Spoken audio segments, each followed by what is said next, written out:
झारखंड की राजनीति में एक नया मोड़ आया है।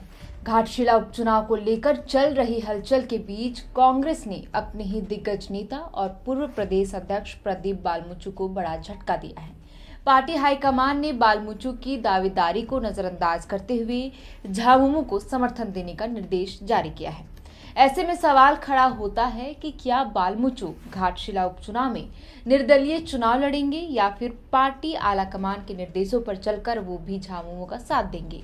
दरअसल अखिल भारतीय कांग्रेस कमेटी AICC ने घाटशिला उपचुनाव को लेकर स्पष्ट निर्देश जारी कर दिया है कि वो अपना समर्थन झामुमो को देगी।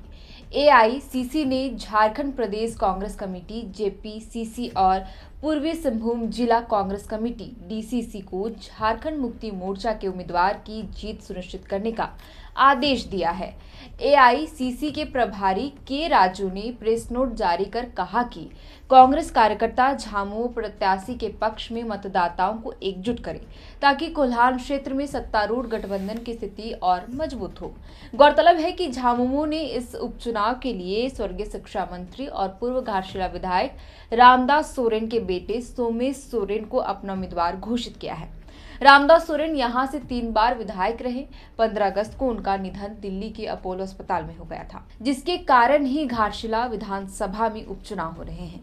सोमेश ने हाल ही में घाटशिला में हुई झामुमो की बैठक में कार्यकर्ताओं को संबोधित करते हुए कहा था कि यह चुनाव केवल सत्ता के लिए नहीं बल्कि घाटशिला के लोगों के अधिकार और सम्मान की लड़ाई है। उन्होंने अपने पिता की जनसेवा और आदिवासी कल्याण की विरासत को आगे बढ़ाने का संकल्प लिया है। हालांकि कांग्रेस के इस फैसले से पहले पार्टी के भीतर कुछ और चर्चा थी। पूर्व प्रदेश अध्यक्ष प्रदीप कुमार बालमुचु और कुछ अन्य स्थानीय नेताओं ने उपचुनाव में अपनी उम्मीदवारी की बात उठाई थी।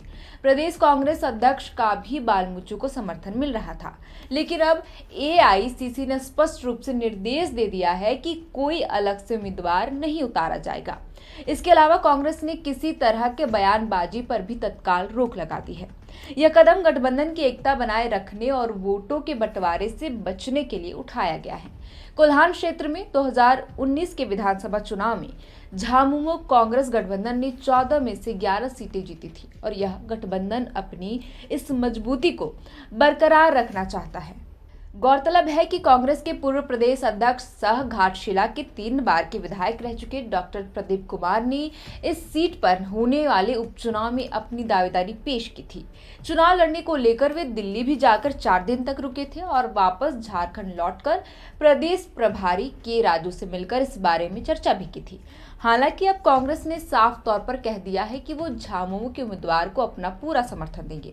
बहरहाल झामुमो और कांग्रेस के बीच गठबंधन के बावजूद पहले कई मुद्दे ऐसे रहे हैं जिसके वजह से दोनों पार्टियों के बीच मतभेद की खबरें सामने आ चुकी हैं। लेकिन उपचुनाव के नजदीक आते के साथ ही दोनों राजनीतिक दलों ने मिलकर चुनावी रणनीतियों को साझा किया है।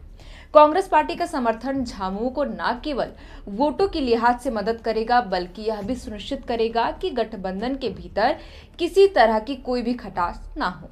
अब देखना होगा कि क्या बालमुचु कांग्रेस के इस फैसले पर साथ देते हैं या चुनावी मैदान में निर्दलीय उम्मीदवार बनकर रणभूमि में उतरेंगे। आपको क्या लगता है, हमें कमेंट कर जरूर बताएं। फिलहाल के लिए इस वीडियो में इतना ही। आप देख रहे थे द फोर्थ पिलर। हमारा नाम है शरतन। बहुत बहुत शुक्रिया।